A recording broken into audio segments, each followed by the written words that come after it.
Want to learn how to brat ethically? Maybe you're a part of the community but have no idea what a brat is.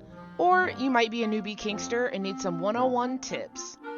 Then register at Brat University, your prime podcast for brat and kink education. Hurry, classes start soon. Break a heart like an eggshell, cardiac arrest or heart attack. Throw a tantrum, baby doll me up cause I'm a brat. I'm a handful, demi devil pyromaniac. Bitch I am one, throw a tantrum. Hello and welcome to Brat University, a podcast that seeks to end the stigma around brats and to help brats learn how to brat ethically. Today's episode is just an introduction episode so you can meet me and my fellow host. So I am Brat-tastic, the brat coach, and this is Tatiana, the chaos brat. All right, so we have some just quick introduction questions so you can kind of know about us and figure out just kind of where our knowledge on these upcoming topics is going to be coming from. So first off, just how many years have we been in the lifestyle? How many years have you been in the lifestyle, Tatiana?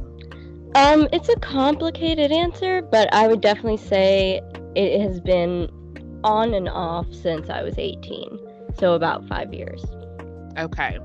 So, mine was since I was 19, and I turned 27 in April, so I'm going on about 8 years. Nice. I took a break in between 18 and 19. I unfortunately had some just really bad intro relationships, and it caused me to like step away because my brain was like, if this is the community, I don't want any part of it. And then I was like, well, let's try this again when I was 19, and I did a little more like research into how to go about it rather than just jumping in with both feet with no knowledge. Yeah, research is the most important thing, I think. It is. And so I definitely then like researched, like, okay, I'm a noob. What do I need to do to kind of step my way into this? And then once I knew that, I started back up doing things when I was 19. I didn't really start joining my local communities until I was about 21, 22, somewhere in that age. So as far as like my local community, I've been part of it for 5 or 6 years. Locally and just like being active in real life in the community. For those first few years, it was just online and then like meeting people one-on-one. I didn't start going to munches and things until I was about 21, 22. Yeah, when I found out that those were a thing. Yeah, I have not been to like dungeon parties or anything just because that is the opposite of the kind of place I would go to. But I do have a group of kinky friends, and now there's the online community that is there, and I am hoping to start getting more comfortable with going to those things because I am interested in carrying this through from just being a lifestyler to possibly becoming an educator. I will say, even me personally, like I've been to dungeons and stuff, and it's fun more for me to go and watch other people and get interested in things than I like actually playing. I'm that person that likes going to like private play parties because usually when I go to those, there's a lot more people that I know and I feel safer. Yeah. So that's me. Okay, so now the important question. How did we get into the lifestyle in the first place? Oh, which one of us boy. wants to go first? I don't know. If you want to wait, I will go first. I always find my story to be kind of funny just because of the views on some of this in the community. Okay, go for it. So my freshman year in college, in 2012 into 2013 was my freshman year in college. That's when 50 Shades was a huge thing. Of course. And before people in the podcast are like, oh my God, she mentioned 50 Shades, she's totally just a bad. I'm like, no, just stick with me here. And anytime I would dabble in online videos for myself, we're just gonna call them that. They would always be rougher and more in that kind of vein, not labeled like DS or like BDSM, but always leaning more towards that. So someone said, hey, I should read these books. And I said, okay. So I looked up, like what they were about. And I was like, ooh, that sounds really interesting. Yeah. And so I read them. Now, I didn't read them and then immediately like go hop into like the lifestyle not knowing anything. I was like, I did ask some people. I'm just like, I read this book. Here's what I know from that. And then like people would correct me. I went in it not assuming that that's what the lifestyle was. I just said, here's my knowledge. Is this close or no? And then of course everyone was like, no. Yeah. It's important to be willing to be a little bit dumb when you first get started. It's okay. Now, don't get me wrong. Besides all of his toxic traits, like, we're going to ignore Christian's personality. But if I had a dom that was like, let me buy things for you and take you places. And like, I'm like, and his red room looked fun as shit. That was probably the best set they had in that movie. They put money into that set. So in that essence, if I had a man like that, once again, we're going to ignore his personality for a second and just look at like the things he could offer me. Yeah. If my dom had Christian Grey's money and red room, yes, that would be awesome. I'd be okay with that. I'm like, oh, you want me to throw away all my clothes? You're going to buy me all new clothes that are like, I'm not even that materialistic of a person, but like if he was going to buy me clothes, I'd be like, can you buy these? Like, I have a very goth aesthetic. You wouldn't know it from how I dress, but that's just because I'm broke and because a lot of stuff does not fit plus size women. But like, if someone wanted to buy me the clothes that would fit in the style, yes, please go do that. Yeah. But that's how I got into the lifestyle. It's your turn, dearie. Oh no. Okay, so no one freak out. But I first learned about the lifestyle when I was 10, the ripe old age of 10, and I blame the way my very conservative Christian parents raised me, because they had a book on child rearing, and it is actually a book that is very controversial, and yeah, I don't even know why they had it, but it mentioned a lot about what we call impact now.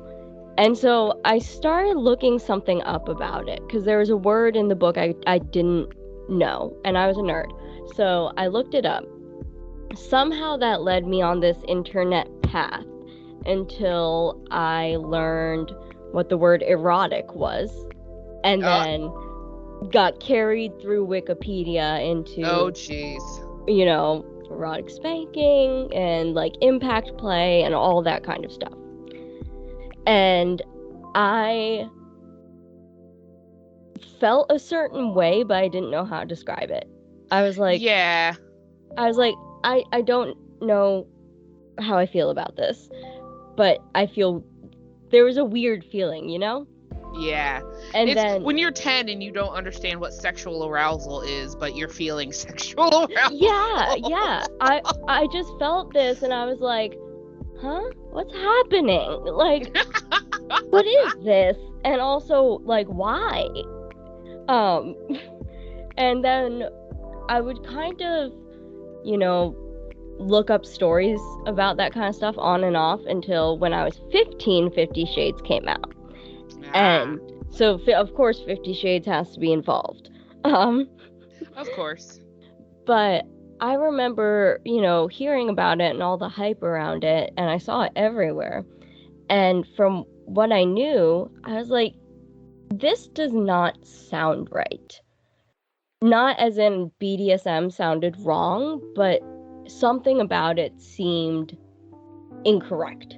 So that was when I started really researching, not seeking out fictional things, but really researching, okay, what is wrong with this? What is the correct information?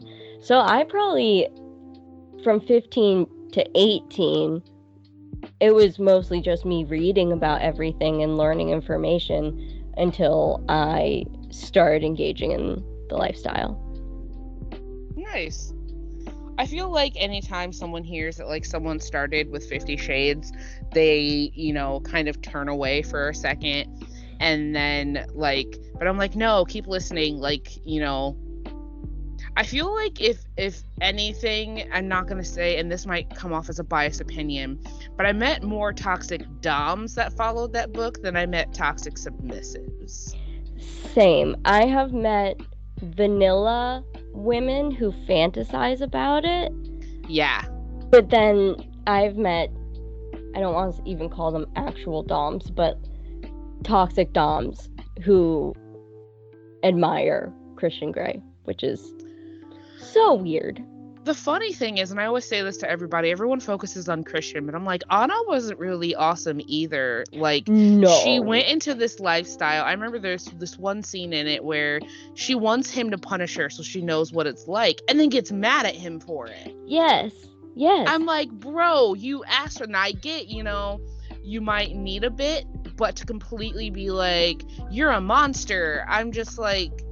Yeah, and also, how was he supposed to know she was that upset? She was literally facing away from him, and he went over the safe words. Yeah. So... Yeah. The scene where she storms off, he's like, wait, what happened? And so yes, he has his own issues. I do think there were some things he did right. He had a whole contract written up. He was very clear in terms.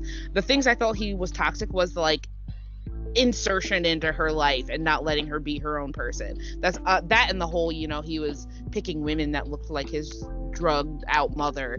And so I'm like, he's definitely got some issues, but I was like, some of the things that he did were correct, and where he went off book was when he was like, screw the contract, and I'm like, nope, that's where you fell off, Christian. Yeah, that's where you fell off.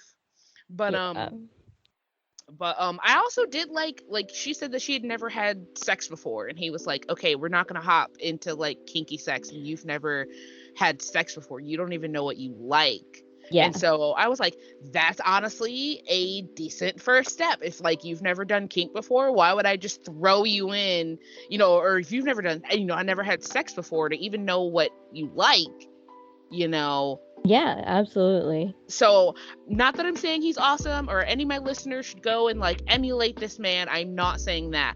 I believe there were some good components where I literally could not find anything good about Anna. She is a kink shamey, selfish woman. She's like, yeah. I want kink, but only in this, and anything you find enjoyable, I'm going to demonize. And I'm just like, I understand, you like what you like, but she didn't have to demonize Christian for him wanting to be a sadist. And she kept changing. She never gave him a set boundary, or she would, and then she would change it. And so I would imagine, if I were the dom in that situation, that I would not want to play with her, because I'd be like, sometimes she's okay with caning, sometimes she calls me a monster and runs away, Right. But I'm gonna get us back on track, because we literally could do a whole episode just talking about 50 Shades. Oh yeah, absolutely. But the next question is, have we always been brats? And I'm gonna answer that with yes and no. Yes, because I believe that it was always a way I behaved, but I didn't know there was a label for it. And I think a lot of that came from the stigma that's around them. And anytime I would display these behaviors, I'd be told you're being a bad submissive. That's not how submissives behave. And so I shied away from that a lot until, I did meet somebody who validated that, and that was a valid form of, a dynamic.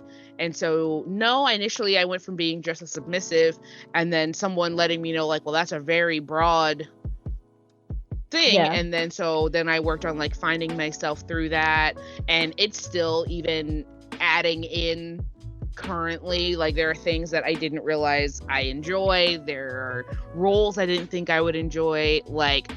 I hated service. A lot of that came from childhood trauma, but I hated it. I was like, you're a fucking adult, do your own shit. Why am I doing something for you? Yeah. But then I realized I'm not a huge domestic service person, but like I am a personal service person. You need me to bring you food. You need me to give you a massage. You need me to do something specifically for you and not like clean your house.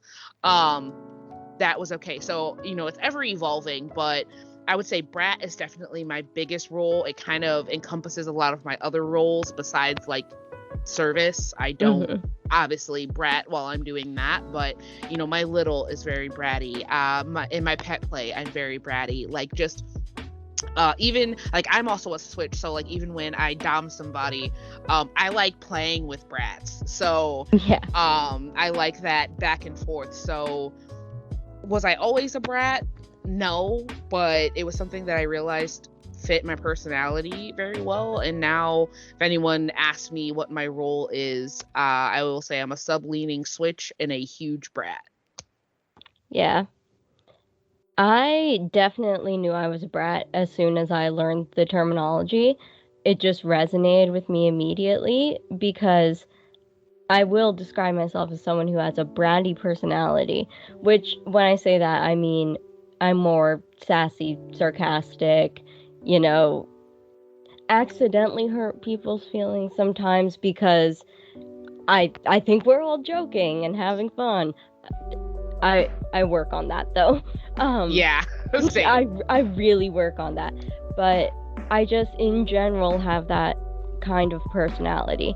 So as soon as I learned what a brat was in a dynamic, I was like, yes, this is definitely me. I don't even know how to be any of these other things.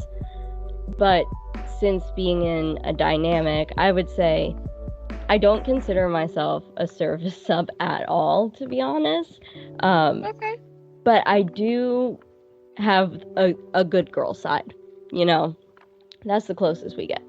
So when I'm in the good girl side, which is normally after the bratting is taken care of, then I'm not bratty at all. But in most of my other roles, again, like littles, pet play, well, when we do hypnosis, I'm not very bratty. But for the most part, it seeps into the majority of our scenes.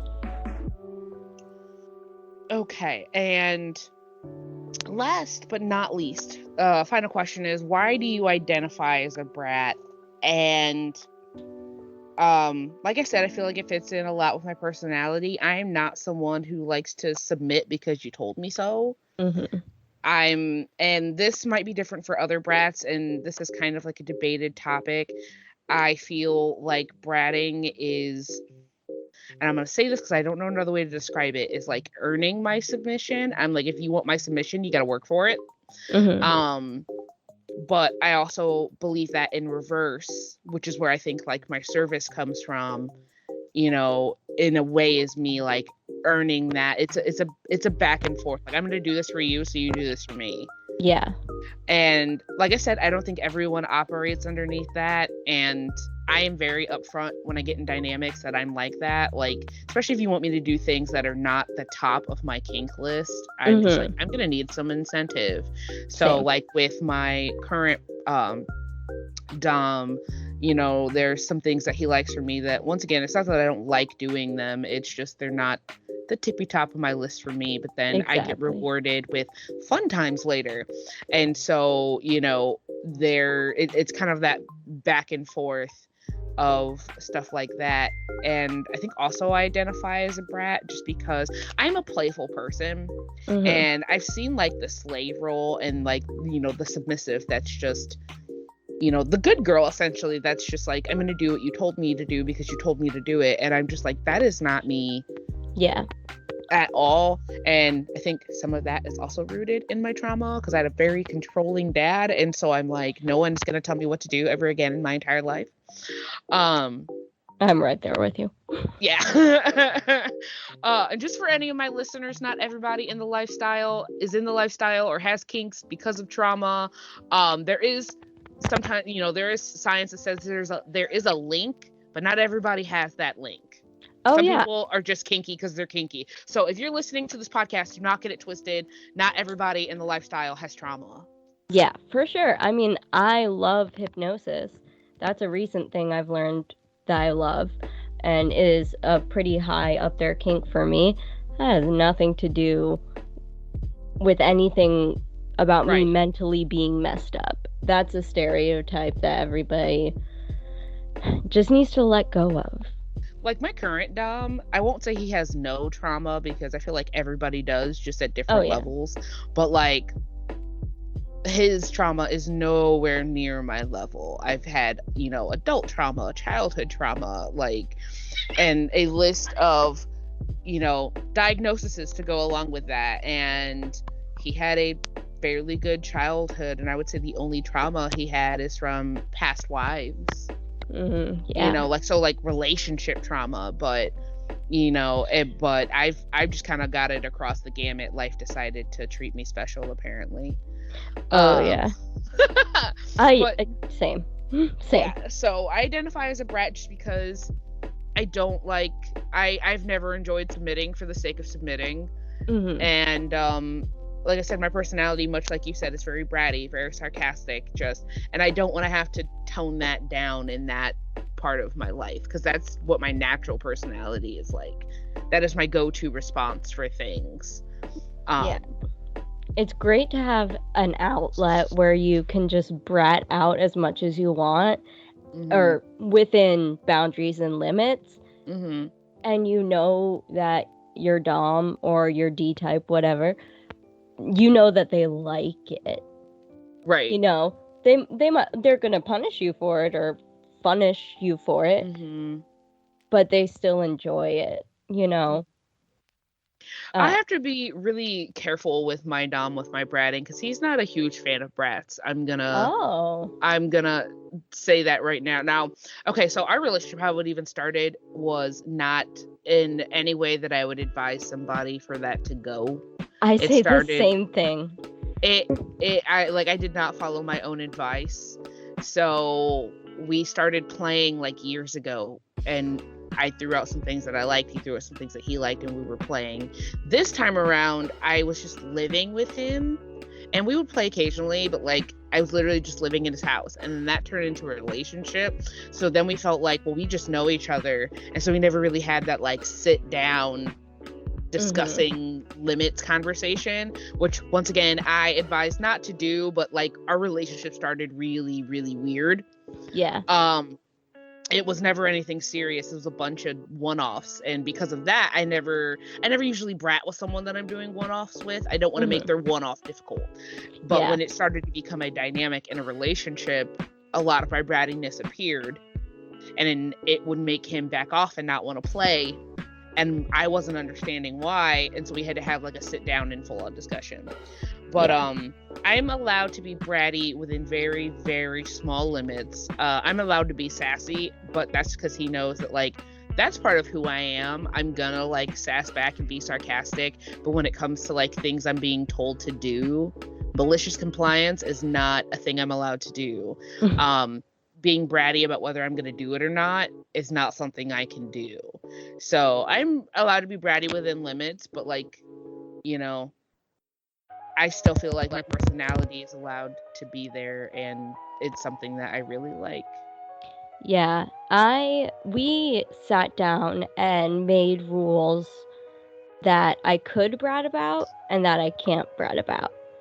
There are maybe 3 or 4 that are these are non-negotiable. You will not brat about these.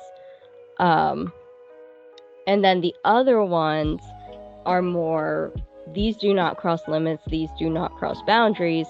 If you break them, there's going to be a punishment or a punishment, but it's not going to seriously hurt me.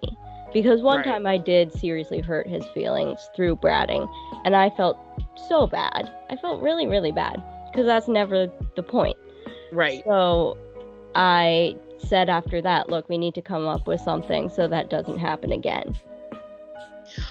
So I'm glad you brought up this term, because it's a topic I plan for us to cover in a future episode, but punishment and a punishment, and doing an episode on what the difference between those two things are. So if you heard punishment and you're like, what in the good hell is that? We will be covering that in a later episode.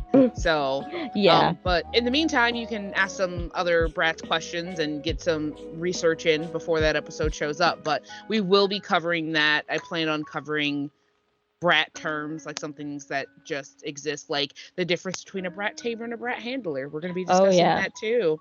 Yeah. But I would say, as far as like a good introduction for this, and just kind of like why we're doing this in the first place, with both of us being brats, sometimes in the community, I feel like we get a really bad rap depending on the community we end up in. Yeah. Even though old guard is not a thing. It's a thing, but it's not a thing. It's not an official thing, but like it is a thing. Because it's of there, those, but not really. Yeah. Because of that, I think a lot of brats are looked down upon because that's not what a true submissive would do.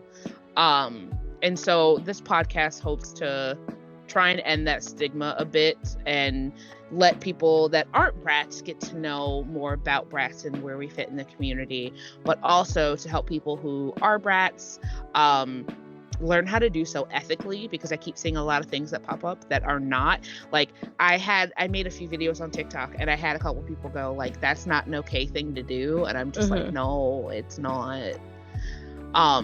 And I remember I had a bunch of people asking me, like, could you give lessons? Could you do this? And, you know, beyond this podcast, I don't consider myself an educator, but people started calling me that.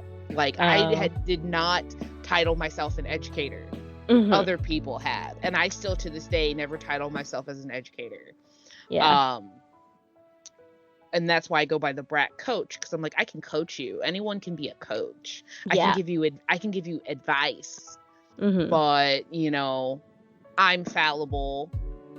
And I think even anything that we teach on this podcast, definitely go and do your own research into it. Yeah, because we could get things wrong, or maybe what we say won't work for your dynamic. Right.